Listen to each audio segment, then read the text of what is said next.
This Prepper here, and today I'm making a video on the gear I take into battle with me when I'm reenacting. Start off with probably the big elephant in the room here, my musket, the old pumpkin slinger, I call it. It's an 1816 replica of an 1816 Springfield conversion, an 1841 conversion to percussion cap.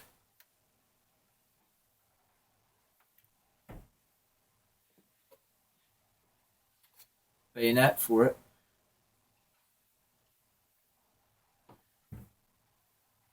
Has a sling. Missing a screw here, so I just have it crudely wrapped in wire. Been meaning to fix that for the last year or so. I've been taking it into battle.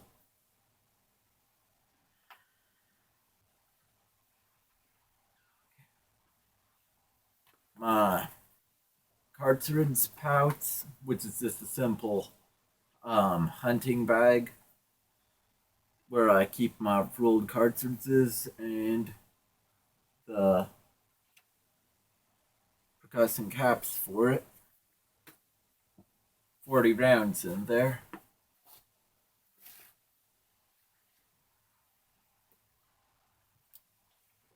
My belt with its knives and a tomahawk.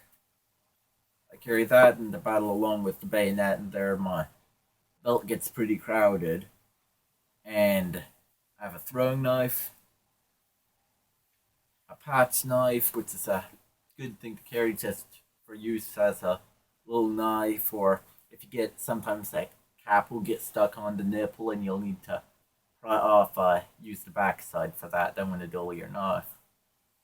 Well, or damage the nipples. So, but good tool. And my tomahawk, I use a lot just as a everyday tool, kind of like a hatchet to carry on you. I don't have a hatchet, so I use my tomahawk.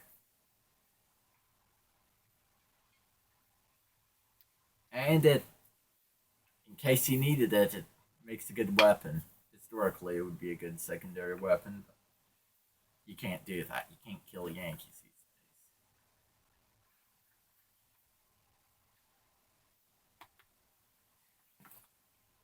these days. Oh, and I also have out here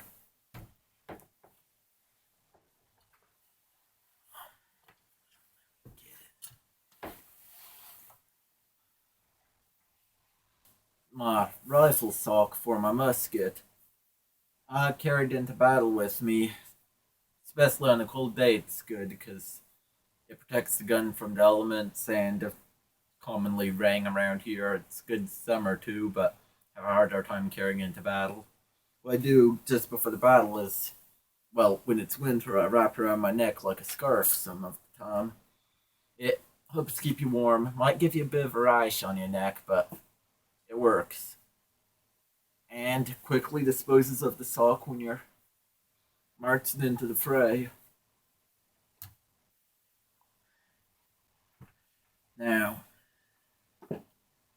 to the gear I carry on me,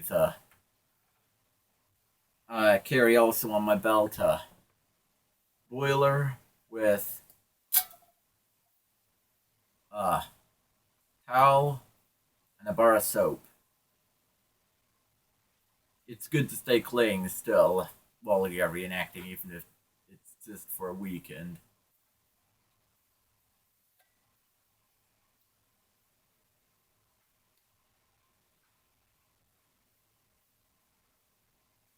Immediately, one of the first things I do when I first get to the reenacting site, wherever it is I want to find out things like where are the restrooms, where is the water, and um, where where will the battle be? How close are we to the front?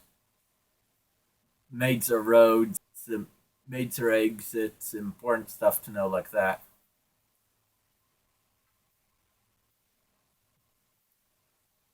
And um, a lot of the time when it's just on a field and no facilities, ideally um, it's good when they have a place with a real rest room so you can wash your hands with the fancy soap and all, running water. But if they don't, they will have a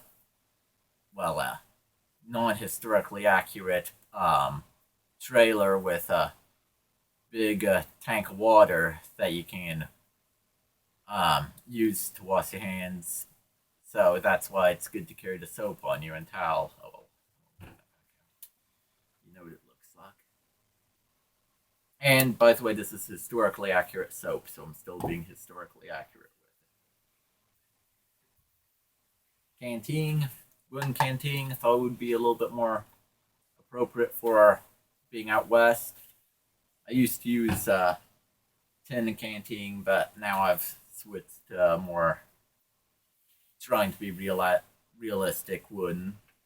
And it does me great. It so far has held up, no leaks, and made a swell canteen. It's very durable and tough, and has a wooden cork on it. It did have a little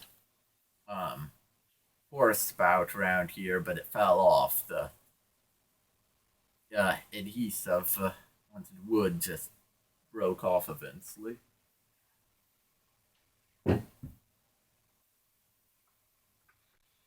Um, I carry on me two, yes, two haversacks. The smaller one is where I keep my food in, and also a few little things in the back, but mainly food.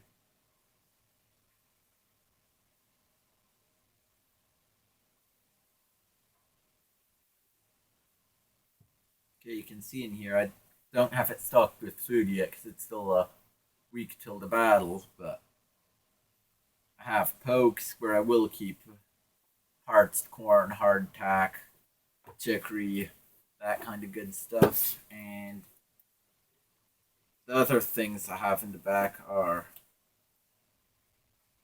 my candle tin and uh, nipple pick I keep skewered on a piece of paper. Yep, that's all.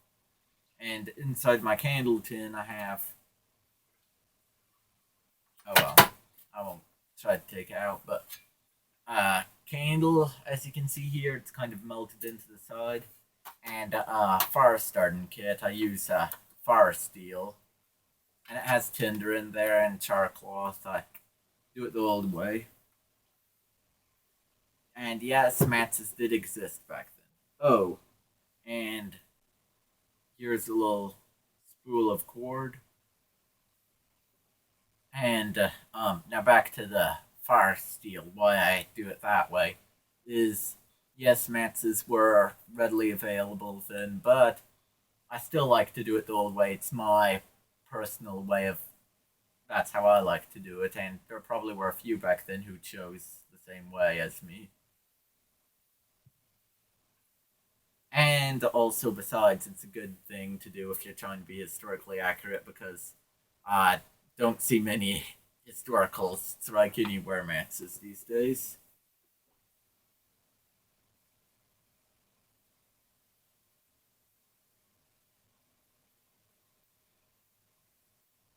Now,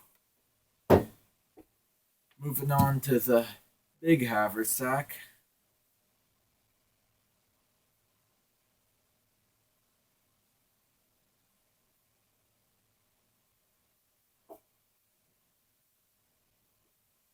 That's where I keep sewing kit, also known as a housewife. That's what they called it.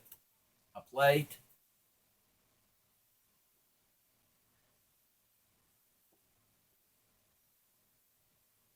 a cloth napkin. I wrap it in. My cup, I keep in a bag. Keeps it from clattering with the other stuff as much. It's a suppressor for it. And it also keeps my cup clean. Tin cup.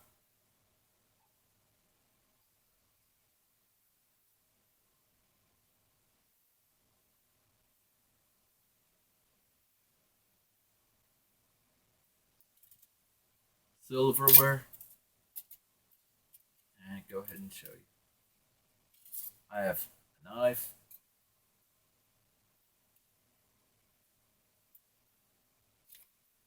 a spoon, and a fork. All historically accurate.